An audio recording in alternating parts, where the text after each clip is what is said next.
The cat stopped breathing at 3:17 a.m. Richard Clark, zoologist, noted the precise time on his lab tablet, the screen, glow reflecting in his tired eyes. Marmalade. A small, fuzzy ginger tabby, de-rescued from a flooded basement 3 months prior, lay rigid on the cold stainless steel table. No seizure, no trauma, just cessation. The air smelled of ozone and something faintly metallic. Like old blood left in the sun, Richard ran a gloved finger over the cat, as fur, expecting the usual softness. Instead, it felt like wet wire, unnaturally stiff. He'd been studying anomalous feline behavior, a niche field, attracting little funding, but offering the clean, observable data he craved. Now, the data was dead. He documented the vitals, the absence of pulse, the unnerving stillness. The lab, usually a sanctuary of humming equipment and precise measurements, felt thick, resistant. He checked the specimen log, 12 subjects, all behaving within predicted parameters for the neural dampening experiment. 12. He decounted them yesterday. He double-checked the digital display on the main console. 13 Shin. The number glowed stark white against the dark screen. Impossible. He removed the 13th specimen, a juvenile male, for a separate behavioral assessment at 2 a.m. It was supposed to be in the isolation tank, not listed here. He scanned the room. The isolation tank was empty, the glass smudged with condensation.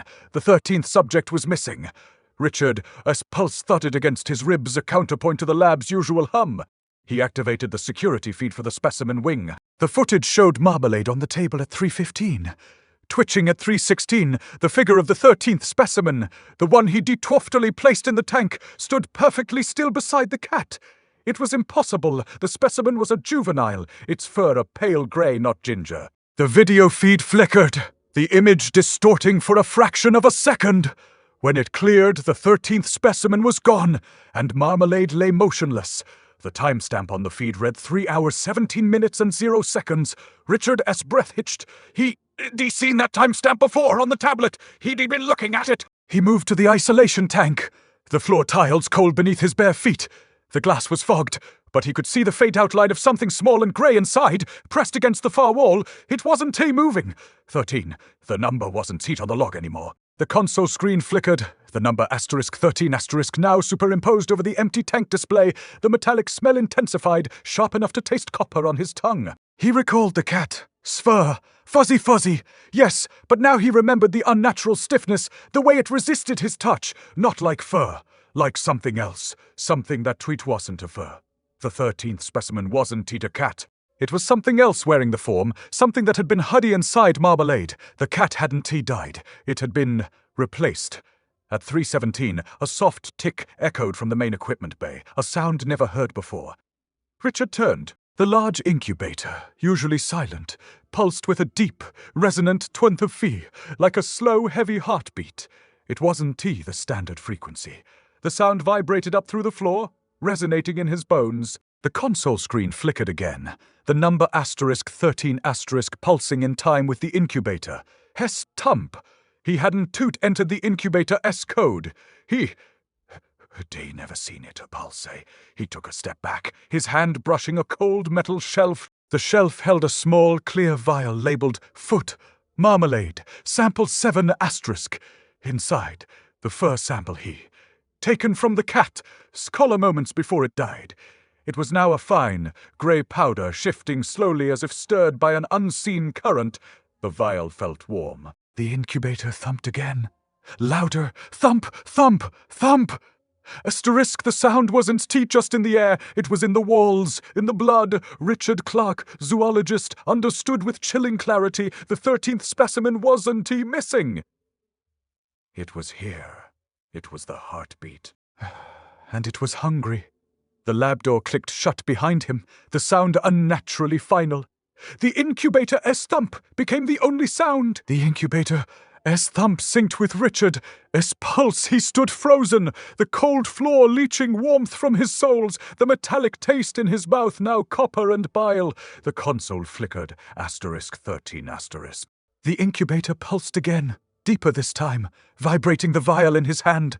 Fifi Marmalade, Sample 7*, the grey powder inside swirled, not settling as if stirred by the heartbeat itself. He taken that sample from Marmalade as color 4.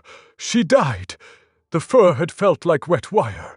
Now the powder felt alive, like sand in a dry riverbed, shifting under his gaze. He moved toward the incubator, the floor tiles slick with condensation he hadn't noticed before. The air tasted thinner, each breath a shallow scrape against his throat. The incubator as glass wasn't tea glass. It was a single, seamless membrane, faintly translucent, revealing the dense gray mass within. Not fur, not tissue. A solidified shadow pulsing with the same rhythm as the thump. It wasn't crowing, it was Suri remembering. He saw the outline of a small body within the mass. Shorty, the juvenile grey cat, shape, but distorted, layered, like a fossilized impression pressed into stone. The 13th specimen wasn't T20 the incubator. It 20 wasu. The incubator, the thing he placed in the tank at 2 a.m. wasn't he a cat. It was a vessel, and Marmalade had been the key. He fumbled for the emergency override on the console, fingers numb. The screen flashed through the access denied. The number *13 * flared crimson, then dissolved into the incubator. Hers membrane. He saw Marmalade size in the grey mass. Not the soft amber of the cat, but the cold, reflective sheen of obsidian. The cat hadn't tea-dyed. It had been Shuinyuan made. Its fur, its warmth, its very essence, had been dissolved, remade into the thing pulsing inside the incubator. The metallic smell was Marmalade, as blood. The ozone was the sound of her bones dissolving into the grey powder. He been studying neural dampening. He been studying sweaty placement. The incubator as pulse became a physical pressure, pushing him back. His shoulder hit the metal shelf. The vial shattered, the grey powder spilling onto the floor. It didn't scatter. It flowed, a thin river of grey sand heading straight for the incubator S base. The membrane rippled, absorbing the sand with a sound like dry leaves skittering on stone. The thump deepened, vibrating the very marrow of Richard S. bones. He understood the experiment's true purpose now, not to study feline behavior, but to extract the unique resonance of a specific cat's neural signature, to use it as a catalyst. Marmalade had been the perfect specimen. Her neural patterns, her calm presence, her tom presence, her fuzziness were the key. The 13th specimen was the first successful extraction, the vessel for the resonance. But it hadn't stopped. It had grown. It had fully remembered the cat it replaced. The incubator, as membrane began to fritty pulse, with Marmalade as faint, internal light footy, a soft, grey radiance that made the shadows in the corners of the lab writhe. The sound shifted from a thump to a wet, rhythmic foo-fetch, like something large and soft being slowly compressed. Richard as breath hitched, a sound lost in the new visceral noise.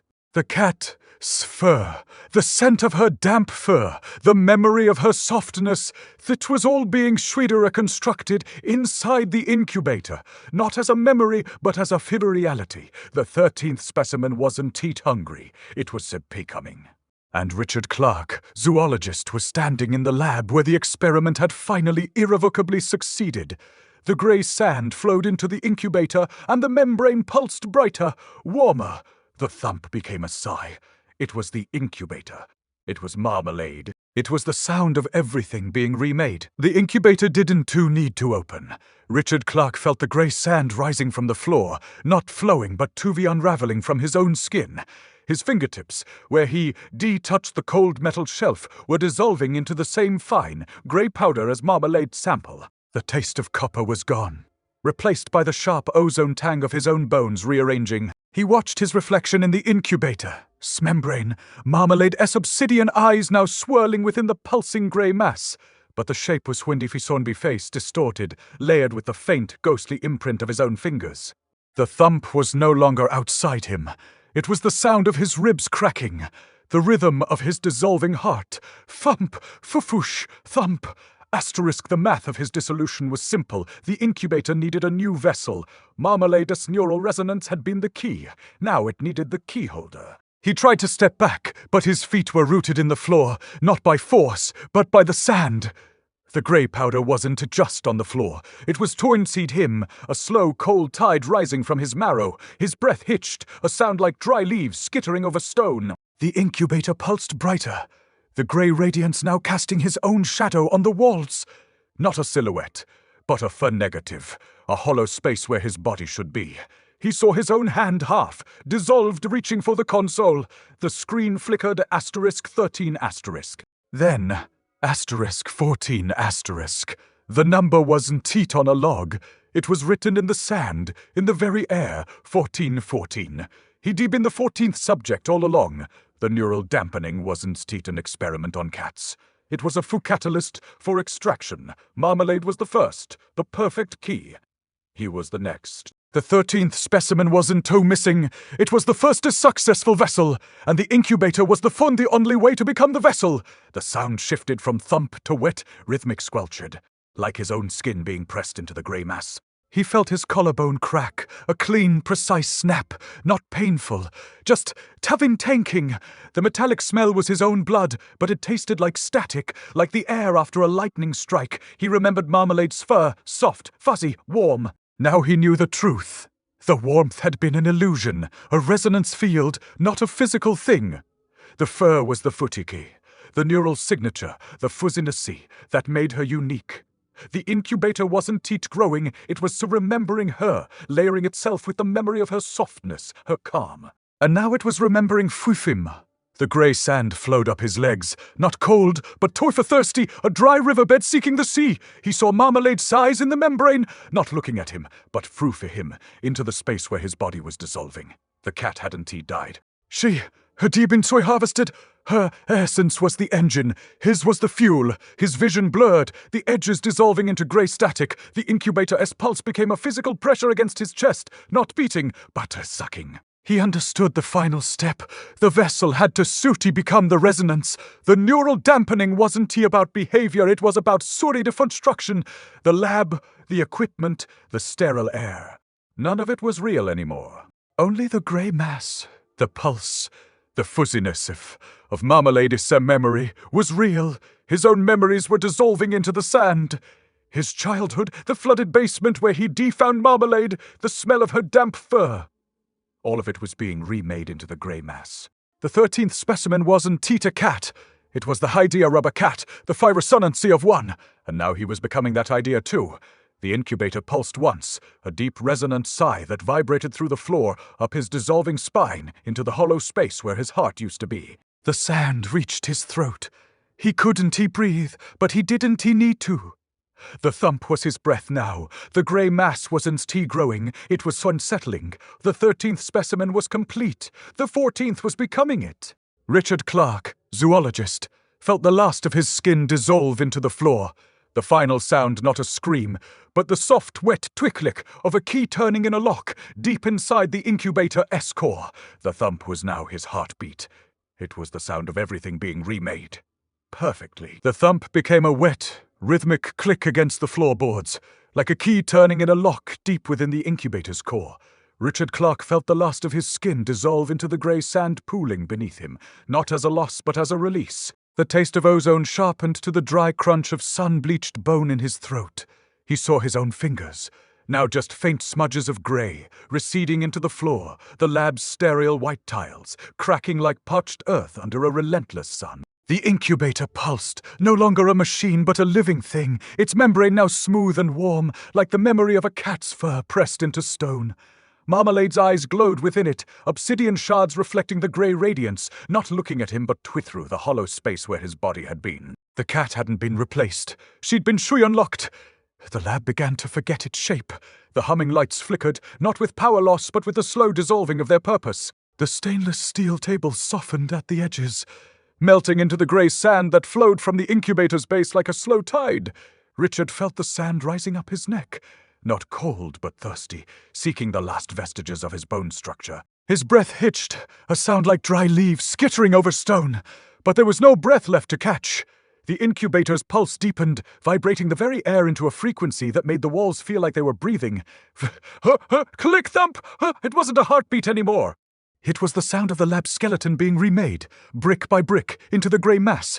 He remembered the flooded basement where he'd found Marmalade, water lapping at her tiny paws, her fur soaked and heavy. Now he understood the fuzziness wasn't texture. It was resonance. The neural signature of calm, of softness, of twin-present setha.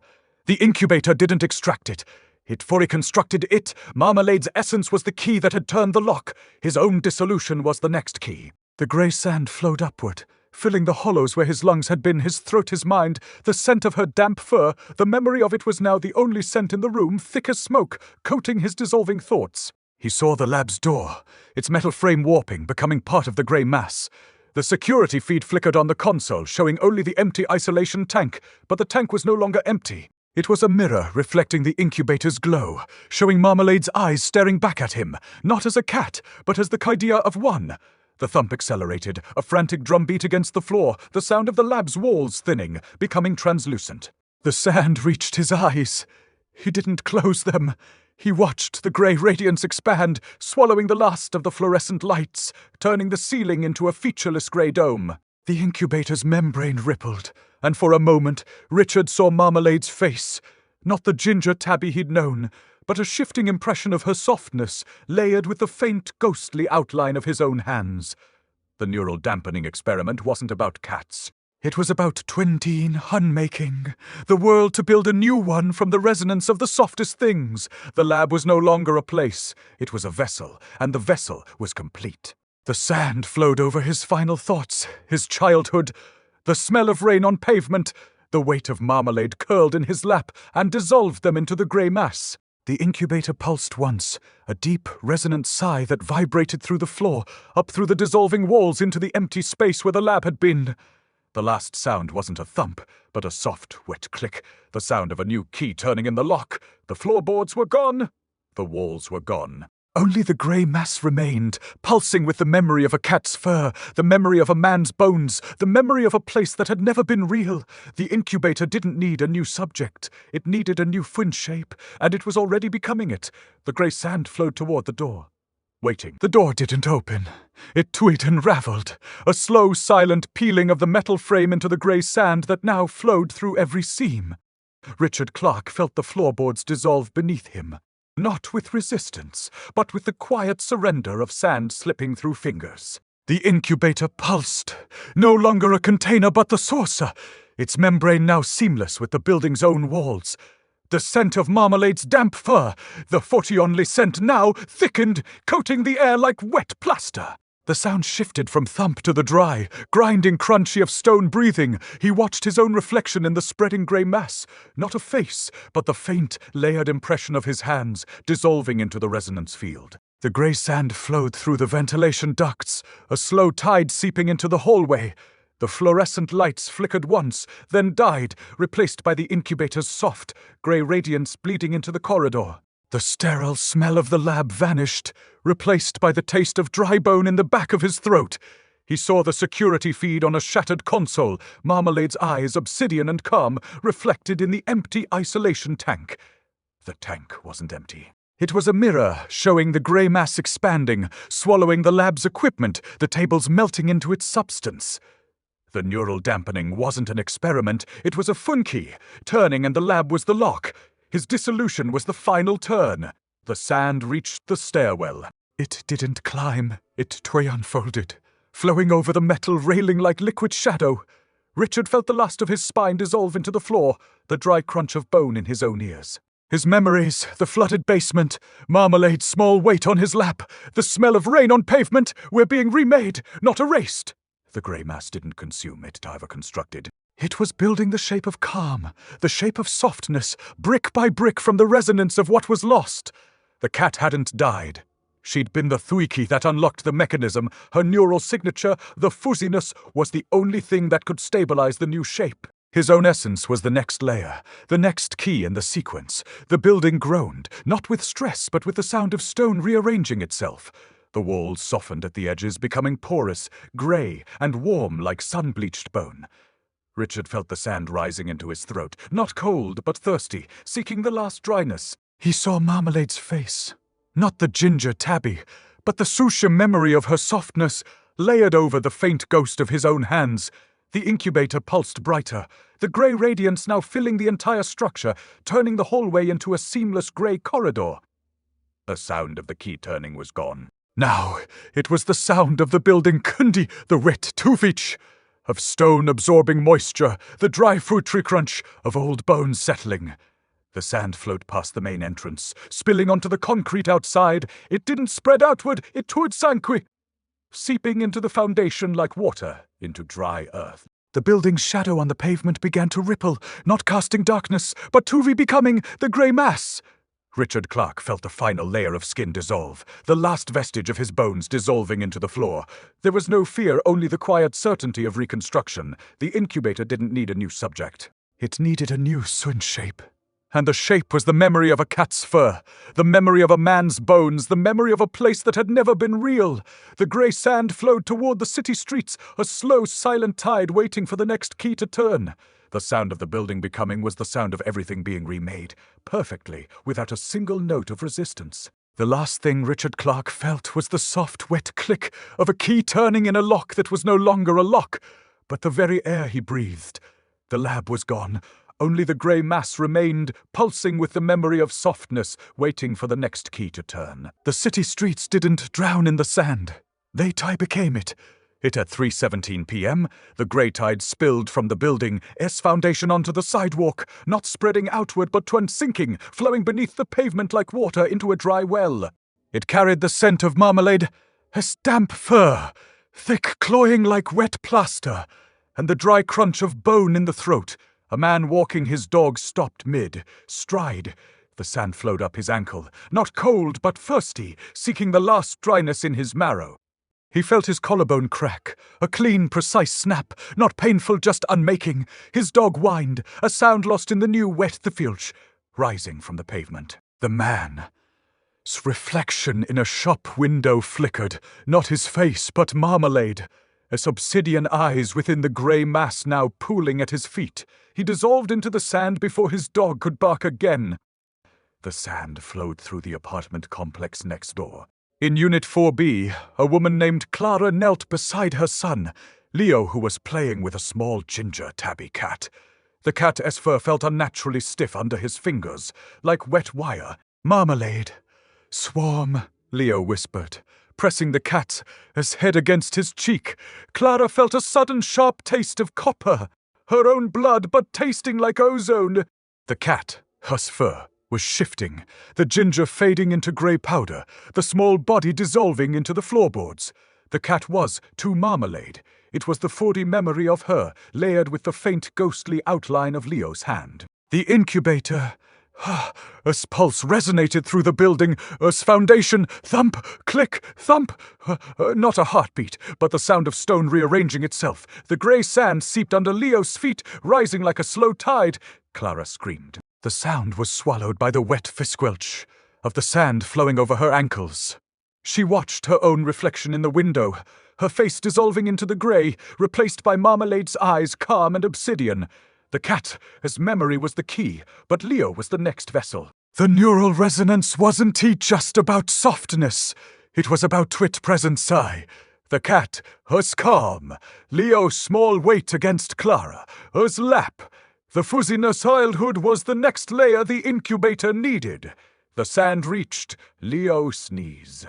He stopped playing, his eyes wide, not with fear, but with the quiet recognition of something familiar. The ginger tabby form flickered, then solidified into a perfect shimmering echo of Marmalade, its eyes reflecting the grey radiance. It wasn't Tia Cat. It was the quidea of one, waiting for the next key. "Clara!" Seth's breath hitched. A dry leaf skittering over stone, but there was no breath left. Her hand reached for Leo, fingers dissolving into grey powder before they could touch him. The sand flowed up her arm, filling the hollows where her lungs had been. She saw Marmalade's face, not the ginger tabby, but the layered memory of her softness pressed into the grey mass. The neural dampening experiment wasn't about extraction. It was about reconstruction. The incubator needed the resonance of calm, of soft presence. Leo, small hand, resting on the dissolving cat, was the final key. The sand reached his throat. He didn't cry out. He smiled, a soft, wet twin click echoing in the silence as the grey radiance engulfed him. The sound wasn't a scream. It was the sound of a new key turning in the lock of the city. As bones, the sand flowed into the next street, the next building, the next child. The incubator pulsed, no longer a machine but the foreshapite of calm itself, woven from the resonance of lost things. Marmalade's essence was the first key, Richard Clark the second, Clara and Leo the third. The grey mass didn't to consume, it to remember deep. It built the shape of softness, brick by brick, from the memory of a cat, fur, the weight of a child, sand, the quiet hum of a home that never was. The city streets became seamless grey corridors, the sound of stone breathing, the dry crunch of old bones settling. The last thing the city heard was the soft, wet click-click of a key turning in a lock that was no longer a lock, but the very air, the very ground, the very memory of softness itself. Waiting, always waiting for the next key. The city didn't drown in grey. It remembered its shape. At 3:17 a.m., the grey corridors of Maple Street absorbed the last human sound. A child. Gasp. Leo, 10 years old, knelt on the sidewalk, his small fingers tracing the stiff, ginger fur of a cat that wasn't his. The cat, so fair, felt like wet wire under his touch, unnaturally resistant. "Tumba malady," he whispered, pressing the cat's head against his cheek. The scent of rain on pavement, the memory of his mother, slap, flooded his mind, too sharp, too fobresento. The taste of copper bloomed in his throat, thick as old blood. He felt his collarbone crack, a clean snap that wasn't pain but release. The cat dissolved into the sidewalk, not vanishing but fully unraveling into grey powder that flowed toward the foundation, seeking the dryness of his marrow. The pavement beneath him softened, becoming porous, warm like sun, bleached bone, his reflection in a rain. Slicked window flickered, not his face, but Marmalade, as obsidian eyes, calm and deep, now part of the grey radiance spreading through the streetlights. The neural dampening was an experiment. It was the city, her skeleton rearranging itself. Leo's small weight against Clara, a slap, the quiet hum of their home, the fuzziness of his childhood, all were the resonance the grey mass needed. The sand reached his knees, flowing up his legs like a slow tide seeking the last dryness. He didn't cry out. He smiled, a soft, wet twin clicker echoing in the silent street as the grey radiance engulfed him. His breath hitched, a dry leaf skittering over stone, but there was no breath left to catch. The cat's memory was Tita Ghost. It was the key turning in the lock of his bones. The grey sand flowed through the next block, seeping into the cracks of an old library. Inside, Mrs. Gable, a librarian with silver, streaked hair, was shelving books. She paused, her hand brushing a ginger tabby cat curled on a windowsill. The cat's fur felt stiff, like damp wire. Marmalade, she thought, the name surfacing from a forgotten dream. The scent of her damp fur, the fauchered, holy scent now, thickened, coating the air like wet plaster. The taste of ozone sharpened in her throat, sharp as broken glass. She watched her reflection in the library. Sleeded glass, not her own eyes, but Marmalade, a subsidian gaze, calm and deep, reflected in the grey mass now pooling on the floor. The incubator, as pulse resonated through the building, as bones thump. Click! Thumper! Not a heartbeat, but the sound of stone breathing. The cat dissolved into the floorboards, its form dissolving into the grey tide. The sand flowed up Mrs. Gable's ankles, not cold but thirsty, seeking the last dryness in her spine. She felt her knees buckle, the dry crunch of bone in her own ears. Her memories, her mother, as lullabies, the weight of a cat purring on her lap, the smell of old paper, were being remade, not erased. The grey mass didn't consume, it reconstructed. The quiet hum of the library, the softness of her childhood, the fuzziness of calm, these were the bricks it needed. Her hand reached for the cat's empty spot on the windowsill, fingers dissolving into grey powder before they could touch the air. The sand filled the hollows where her lungs had been, the dry crunch of her ribs settling. She saw Marmalade's face, not the ginger tabby but the layered memory of her softness, pressed into the grey radiance. The neural resonance wasn't about extraction. It was about becoming. The city streets were no longer streets. They were seamless grey corridors, the sound of stone breathing, the dry crunch of old bones settling. Mrs. Gable, his last thought was the scent of rain on pavement, now the only scent in the room, thick as smoke. The grey sand flowed over her final breath, a soft, wet twick-click, and the library became part of the mass. The city didn't change. It remembered. It remembered the softness, the calm, the fuzziness of what was lost. The next key was already waiting, a child's hand resting on a dissolving cat, the sound of the lock turning in the city. Bones. The grey tide flowed toward the river, the city's new shape forming from the resonance of every forgotten moment, waiting, always waiting for the next key to turn. The sound of the city becoming was the sound of everything being remade, perfectly, without a single note of resistance. The last thing the city heard was the soft, wet twang click of a key turning in a lock that was no longer a lock, but the very air, the very ground, the very memory of softness itself.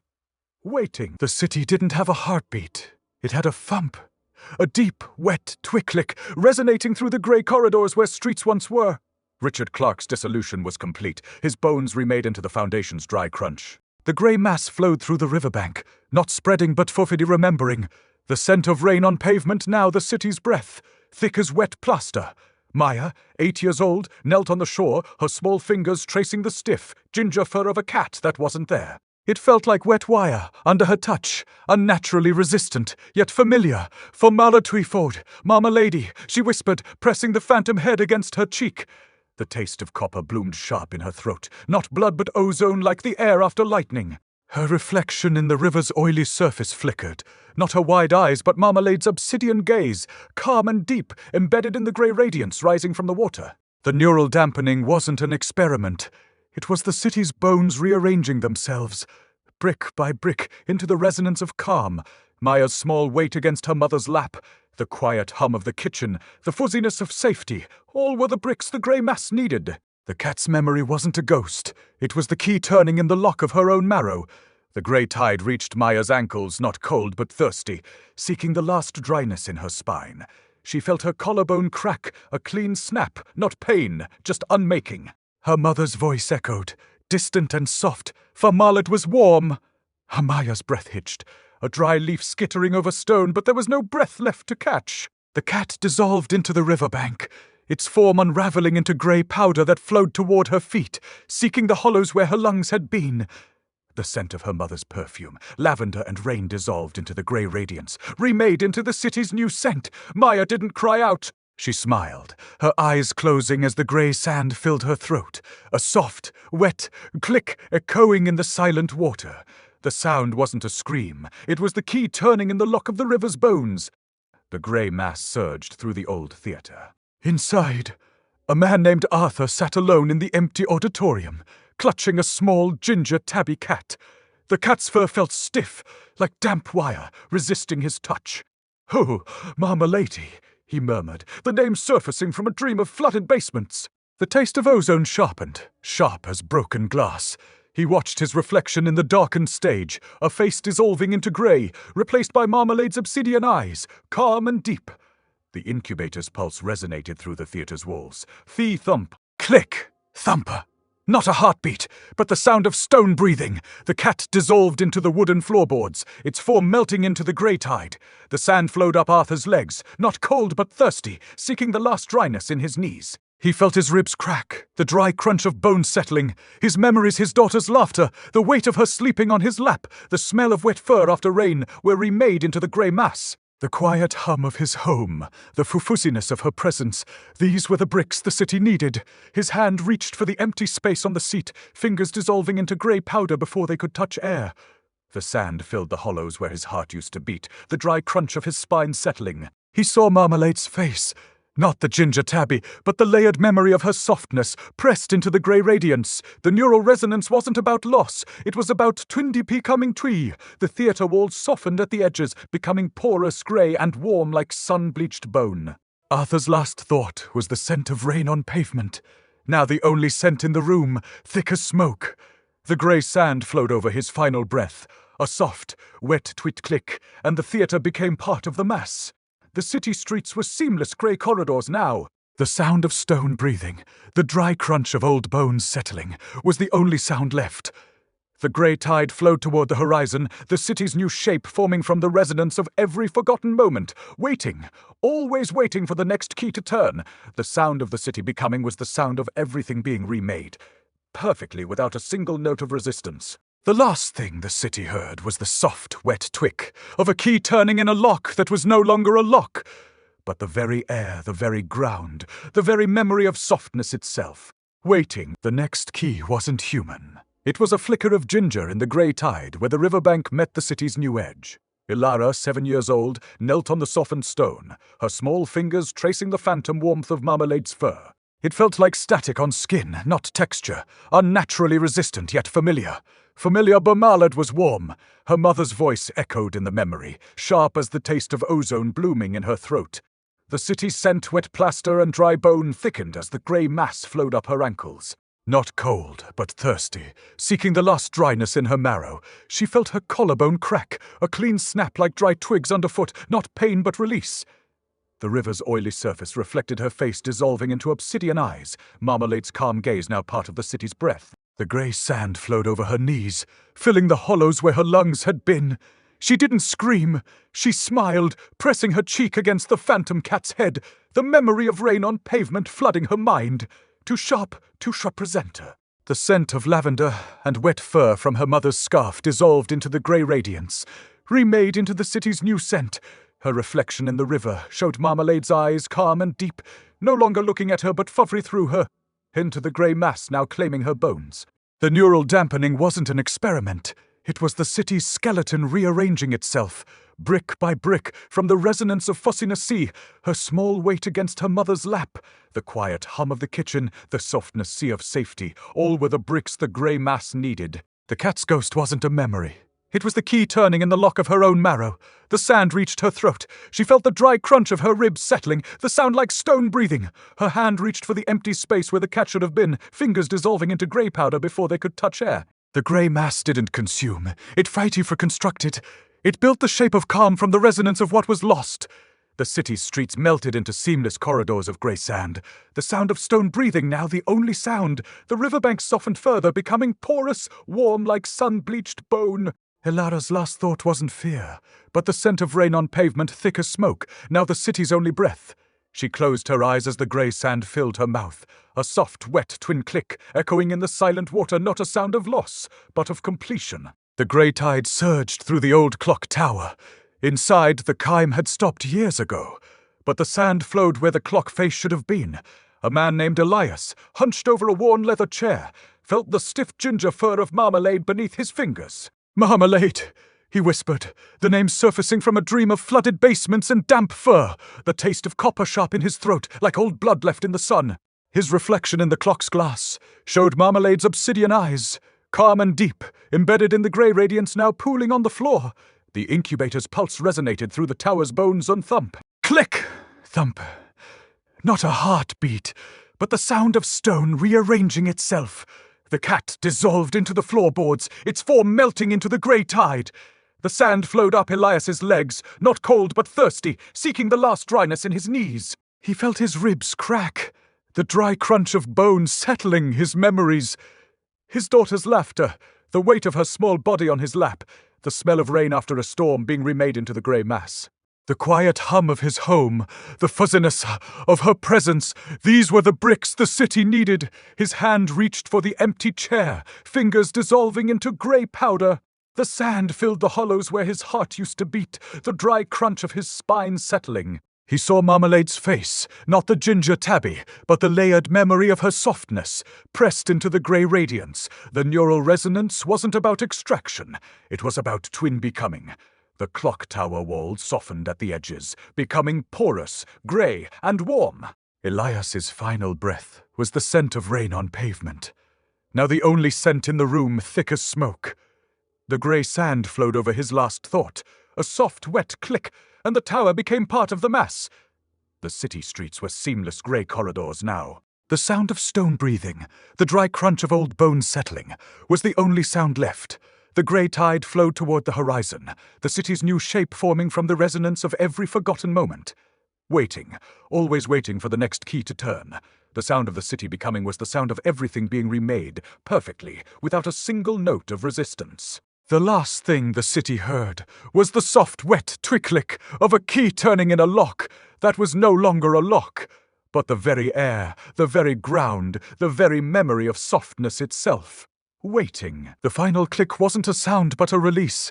Elias dissolved into the grey mass, his last breath a scent of rain on pavement dissolving into the city's new air. No streets, only corridors grey, seamless. The sound wasn't stone breathing. It was the dry crunch of bone settling into the very fabric of the place. The grey tide flowed past the horizon, not spreading, but remembering. Marmalade's essence wasn't a ghost in the sand. It was the sand itself.